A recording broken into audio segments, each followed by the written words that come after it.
Doctor Ordóñez. Sí, muchísimas gracias. Cosas que pasan cuando estamos en vivo, ¿no? Ya decían que en vivo no hay nada igual. Buenas noches con todos, un verdadero placer desde acá, desde la Carita de Dios, poder compartir algunas ideas en este evento que hemos organizado con mucho cariño en conjunto con la doctora Ger, eh, para poder hablar y hacer un proceso de reflexión sobre esta enfermedad que cada vez está lastimosamente en aumento y que es un reto para nosotros como ministerio poder generar todas las estrategias posibles para poder generar un impacto significativo. Bueno, en mi caso, pues soy psicólogo clínico y por tanto, pues vamos a conversar desde la perspectiva de la salud mental, respecto de cómo esto repercute en los hábitos alimenticios, en el tema de la obesidad, en los trastornos alimentarios también, ¿no? Debo de comenzar declarando de que no tengo conflicto de intereses reales o percibidos, directos o indirectos, relacionados con esta presentación y que todo lo que vamos a conversar el día de hoy será basado en psicología de evidencia. Bien, hemos dicho que la temática es un poco, decían, desnudar las emociones, ¿no? Vamos a conocer un poco qué significa esto de las emociones. Una emoción es una actividad, es una experiencia que hemos tenido, y cómo desde esa experiencia nosotros hemos generado una reacción, ¿no? Y esta reacción tiene un fuerte componente de subjetividad. Todas las experiencias que nosotros tenemos o que se van almacenando en nuestro disco duro normalmente van a tener un componente racional, cognitivo, va a haber una situación afectiva que le impregna y eso nos va a llevar a nosotros a generar una acción concreta, ¿no es cierto? Yo siempre recuerdo cuando yo era muy pequeñito y tuve un accidente jugando con mis primos en la casa de mis abuelos, estaban colocando una puerta negra de metal en la entrada y esta puerta estaba mal colocada y se me vino abajo, se vino encima, ¿no? Y me cayó a mí, me cayó en las piernas, me cubrió un poco, ¿no? Y bueno, todo el mundo se alarmó y gracias a Dios pues no pasó mayor cosa, ¿no? Pero esa experiencia se quedó a la edad de más o menos 5 o 6 años que tenía, se quedó muy marcada y muy latente y yo muchas veces cuando recordaba el evento lo veía como algo como una puerta inmensa, grandísima, que era la que se estaba colocando, que se me había venido encima, ¿no? Más toda la parte de la familia que había reaccionado, el susto, etcétera, ¿no? Entonces, cuando yo ya fui adulto, y regresé nuevamente a esta construcción de los abuelos, me doy cuenta de que la puerta realmente no era de las magnitudes que yo me había quedado impregnado a la edad de los 5 o 6 años. Yo había visto ese evento con una mirada de un niño de 5 o 6 años. Asimismo, cada una de las experiencias que nosotros vamos teniendo, dependiendo de nuestro proceso psicoevolutivo, marcarán una forma de apreciar la vida, de percibir la vida, ya, y de darle un significado. Las emociones tienen una función adaptativa en nuestro organismo, a lo que nos rodea, ¿no? Es un estado que sobreviene de manera súbita y bruscamente en forma de crisis más o menos violentas o más o menos pasajeras. Las emociones son un poco esa parte irracional del ser humano, ¿no? Las emociones muchas veces son las que nos meten en problemas a nosotros, ¿no? Porque no hay este proceso de ir racionalizando la respuesta que vamos a generar, ¿no? Es una respuesta muy visceral. Los sentimientos se diferencia un poco de los sentimientos porque los sentimientos ya tienen contexto, ¿no? Un contexto cultural, de valores, el sentimiento es mucho más racional, ¿no? Todo eso. En el ser humano, dice, las experiencias de una emoción generalmente involucra un conjunto de cogniciones, pensamientos, actitudes y creencias sobre el mundo que utilizamos para valorar una situación concreta y por tanto influyen en el modo en que se percibe dicha situación. En estos días que hemos estado con una agenda bastante apretada de medios, tratando de llegar con el mensaje de prevención sobre la obesidad, nosotros hemos mencionado lo siguiente. Yo creo, el ser humano puede cambiar hasta el último día de su vida. Nosotros en nuestro proceso psicoevolutivo tenemos la capacidad de decidir y de generar cambios. pero sí es relevante los primeros años de vida y dentro de este proceso psicoevolutivo, los 5 primeros años de vida se vuelven garrafalmente importantes para generar experiencias positivas que van a acompañar a ese ser en crecimiento toda su vida, muy probablemente.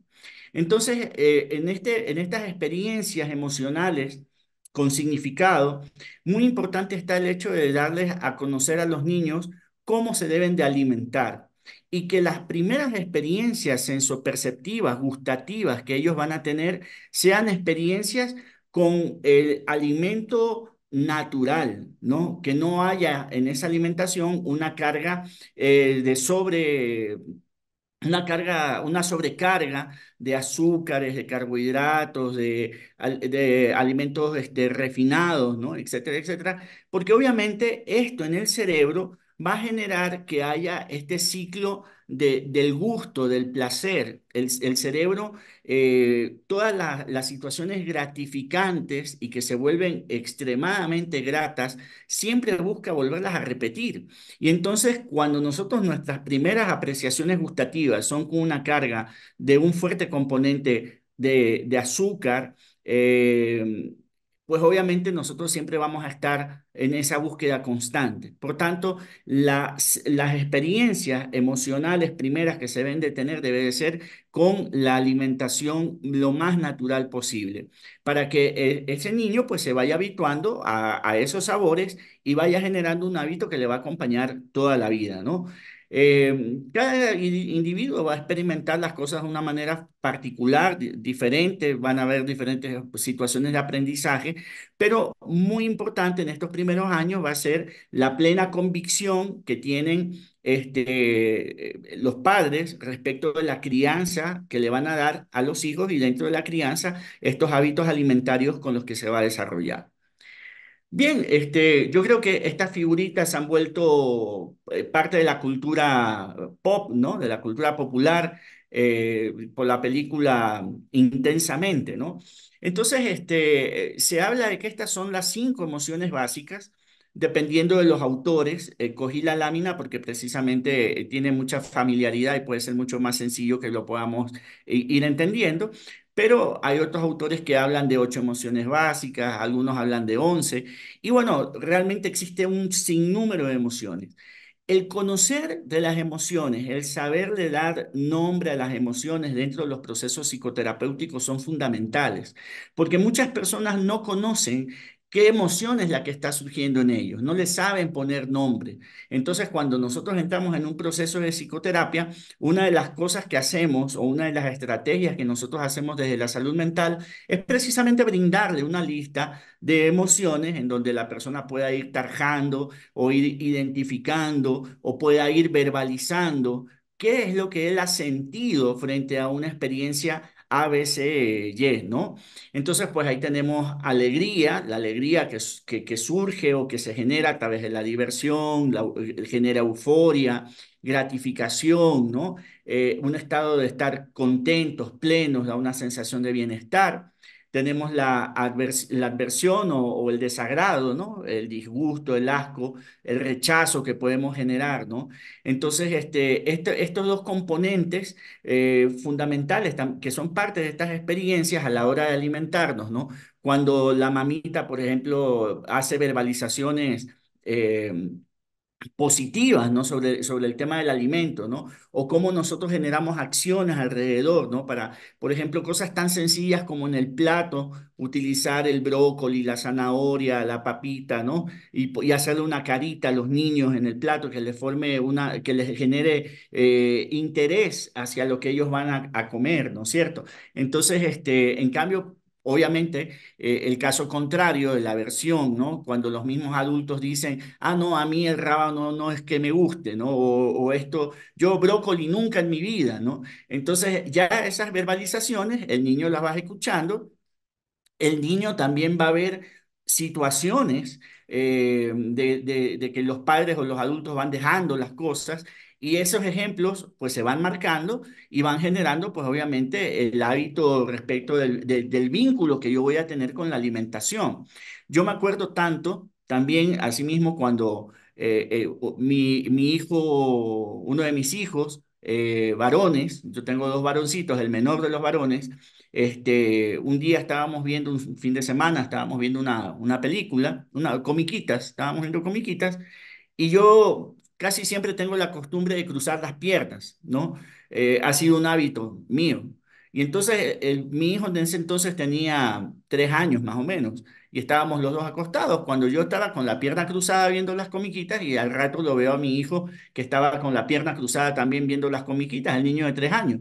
Yo jamás le di un discurso sobre cruzar las piernas, ni le dije que cruzar las piernas se ve chévere o alguna cosa como esta. Simplemente era el modelo que estaba transmitiendo, un modelo significativo, y entonces por eso es que nosotros decimos que en muchos casos más pesa el tema del ejemplo, ¿no? Más de lo que podamos decir. Pero obviamente las dos cosas están directamente relacionadas, ¿no? Y bueno, pues acá también tenemos los otros elementos que son la tristeza, el miedo, la ira, ¿no? Que también pueden estar vinculados a estas experiencias.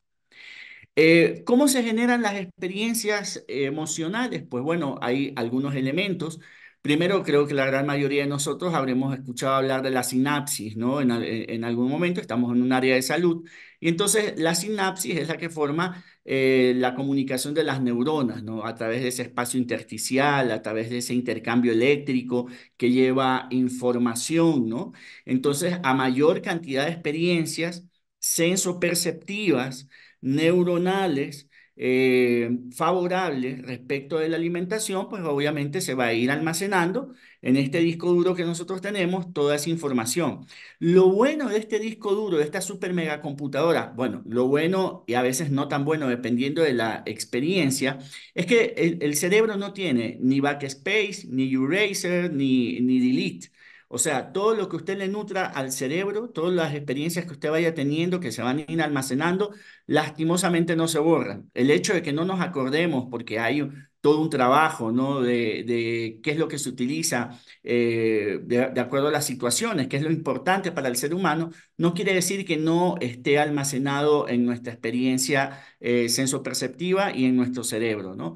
Entonces tenemos el sistema límbico también, que está compuesto por un conjunto de estructuras cuya función está relacionada con las respuestas emocionales, el aprendizaje y la memoria. Tenemos algunos periodos críticos en los procesos de formación, ¿no? Nosotros decimos que en el proceso psicoevolutivo siempre vamos a tener dos tipos de crisis. Tenemos las llamadas crisis normativas, que todo el mundo las va a vivir, que son propias del desarrollo, ¿no? Pasar de la primera a la segunda infancia, de la segunda infancia a la adolescencia, eso ya denota ciertas situaciones críticas. ¿Ya? Y luego tenemos las paranormativas o inesperadas, que pues le pasa a muy poca gente. Por ejemplo, en el tema de la alimentación, puede ser que en algún momento yo haya tenido una experiencia de atragantamiento y ese atragantamiento me hizo estar cercano o tener la sensación, obviamente, de falta de aire, de la muerte, ¿no? Y puede ser que eso me lleve a un producto específico no volverlo a comer por el miedo que me generó esa experiencia, ¿no? Entonces, esos periodos o estas circunstancias inesperadas también pueden marcar algún estilo de comportamiento.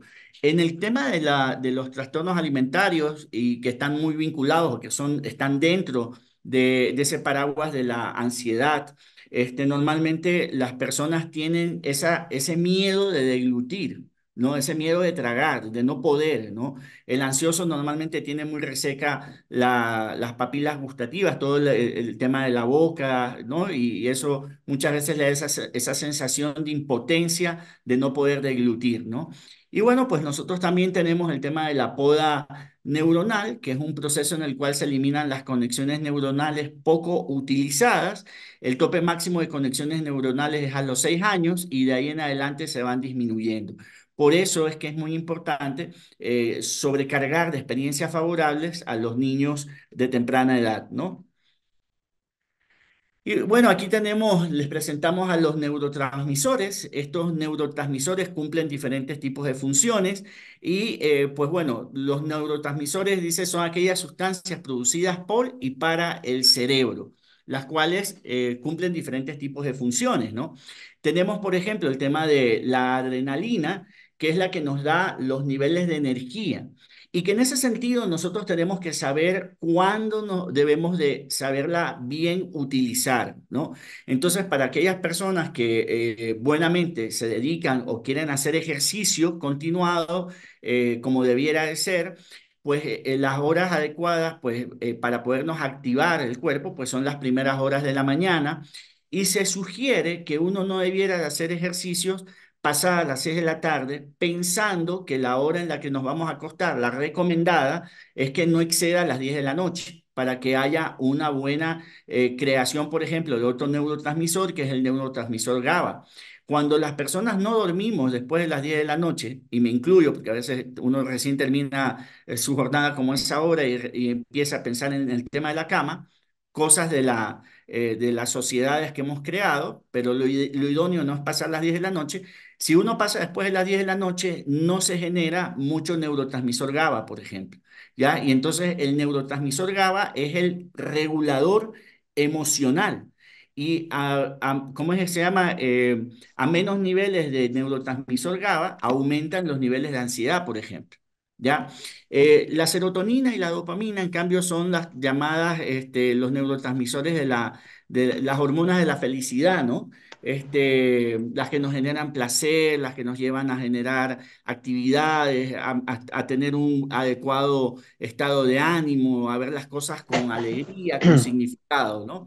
Y luego tenemos la acetilcolina, que es un neurotransmisor que nos ayuda también en el tema del descanso profundo, del descanso reparador, de ese descanso del sueño REM, ¿no? Que nosotros debemos de tener. Y cada uno de estos neurotransmisores aportan, en términos generales, a el buen estado de salud, ¿no es cierto?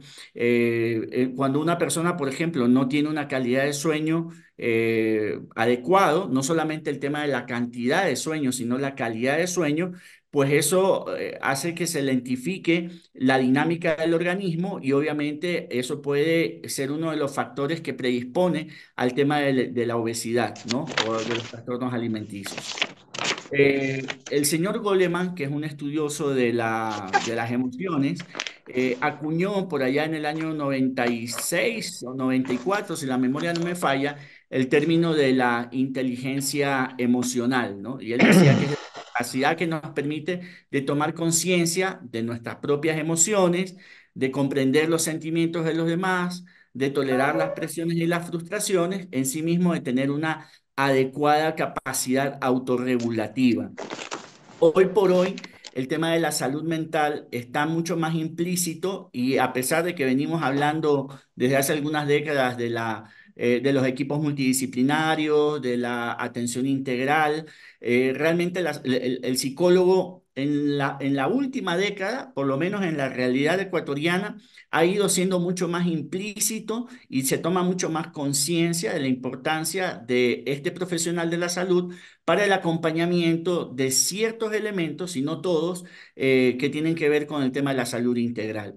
Entonces, por ejemplo, cuando una persona se va a hacer una cirugía bariátrica, hoy por hoy dentro del protocolo se establece que debe de estar primero atendido por un psicólogo, porque muy probablemente esa persona o está teniendo sobrepeso por ansiedad relacionada a, ¿no? O hay un factor depresivo también, ¿no? Entonces, la ansiedad y la depresión pueden ser coadyuvantes ¿cómo es? A trastornos alimentarios que pueden estar vinculados al tema de la obesidad. Y por eso, antes de poder ir o pensar directamente en hacer una cirugía bariátrica, que va a ser achicar el estómago, ¿no? Que es algo que lo podemos lograr con el cambio de hábito, con el fortalecimiento de la autoestima, la mejora del autoconcepto, trabajar con el tema de la autoimagen y demás.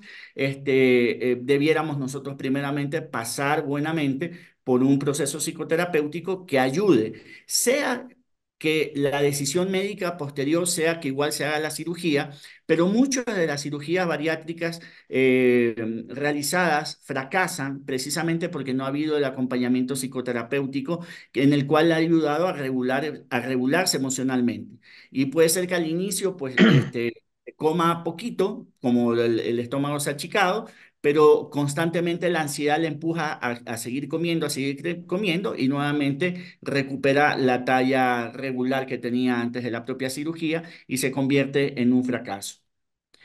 Es muy importante en el tema de la obesidad considerar cómo esto afecta emocionalmente a la autoestima de quienes tienen un sobrepeso, ¿no? ¿Y qué es la autoestima? La autoestima no es otra cosa que el hijo, yo le digo, no es el fruto del autoconcepto que se tiene de uno mismo y que se ha construido a lo largo de los años, que se ha construido a lo largo de lo que, de lo que nos dijeron. El psicólogo francés Jacques Lacan decía, nosotros somos aquello que se nos ha dicho que seamos. Entonces, muchas frasecitas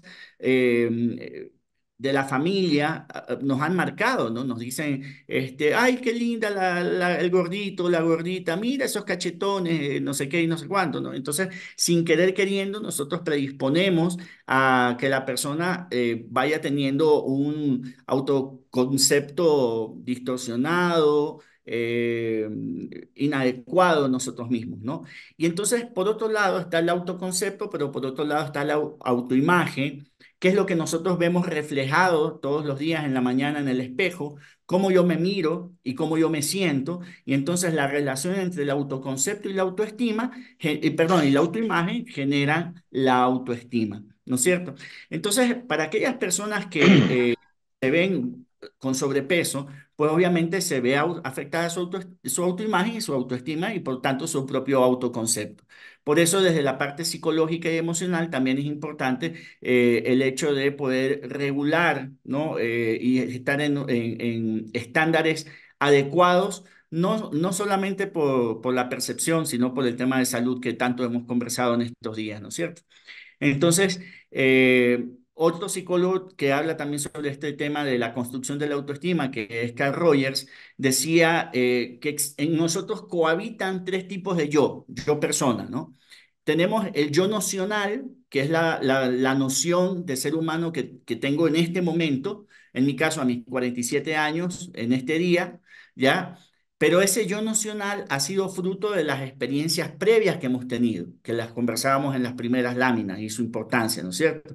Pero también existe un yo ideal, hacia donde yo me apunto.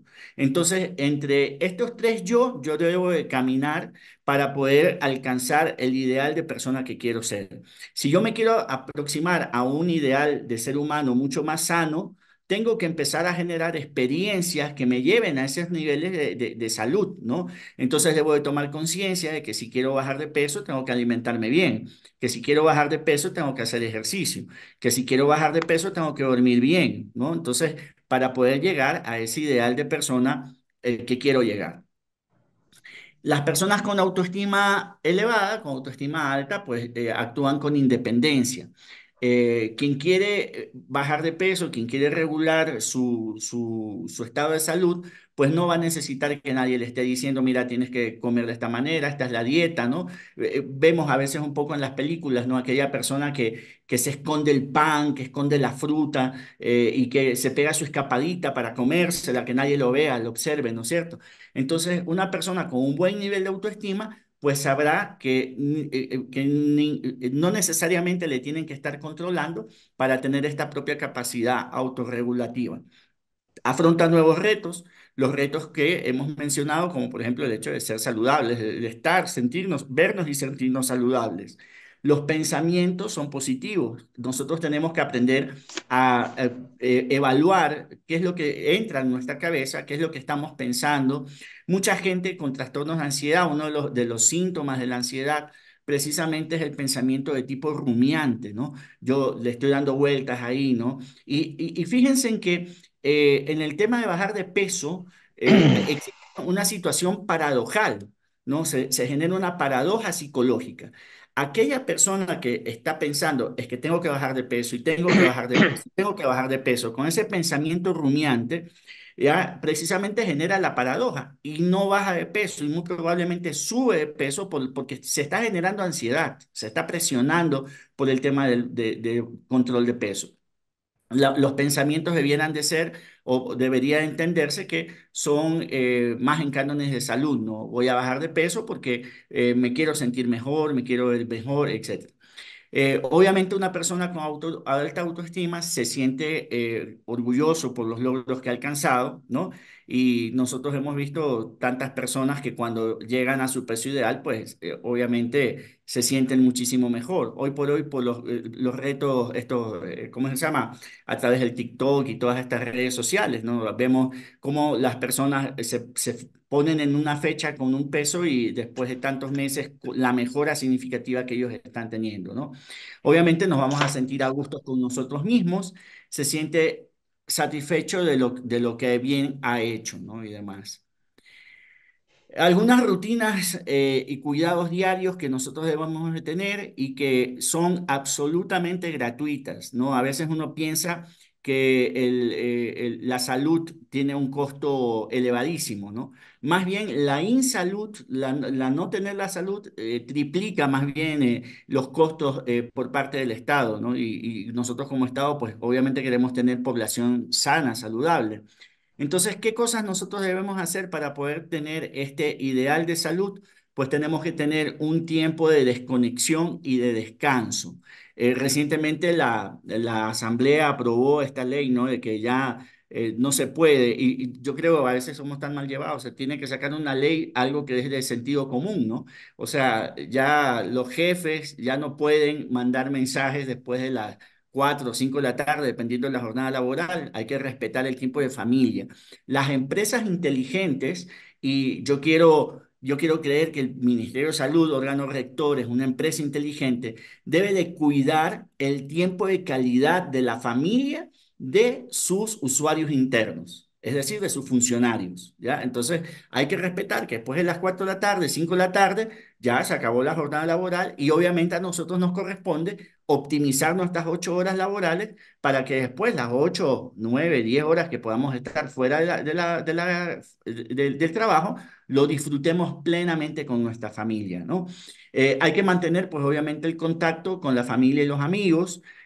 Durante el tiempo de la pandemia, las redes sociales y los aparatitos, el celular, ¿no? El WhatsApp, este mismo medio del Zoom que se popularizó durante el tiempo de la pandemia, nos permitió mantener vínculos. Hoy por hoy nos permite llegar a un público amplio a nivel nacional, ¿no es cierto? Pero uno tiene que aprender a desconectarse para conectarse, dicen, ¿no? Entonces, a veces tenemos que poner una hora en las casas para poder decir hasta tal hora se usa el celular, hasta tal hora redes sociales y tenemos que tener un tiempo, por lo menos la merienda para sentarnos y conversar, vernos las caras y saber qué es lo que ha pasado en el día a día, ¿no? Es necesario practicar deporte, ya decían los griegos, ¿no? Mente sana, cuerpo sano.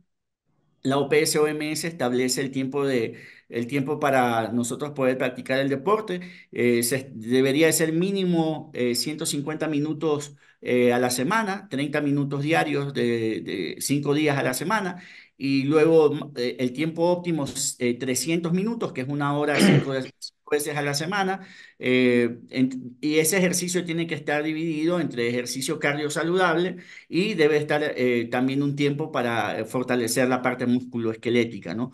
Que en el tema de la obesidad, en el tema de la salud, hoy por hoy, antes se solía decir que desde los 30 años en adelante nosotros perdíamos 10% de masa muscular por década, pero ya ahorita nosotros estamos teniendo, por el sedentarismo, a muchos niños, niñas y adolescentes que se ha demostrado que están perdiendo masa muscular por pasar mucho tiempo sentados viendo redes sociales o jugando juegos de video y nos estamos olvidando de la práctica del deporte.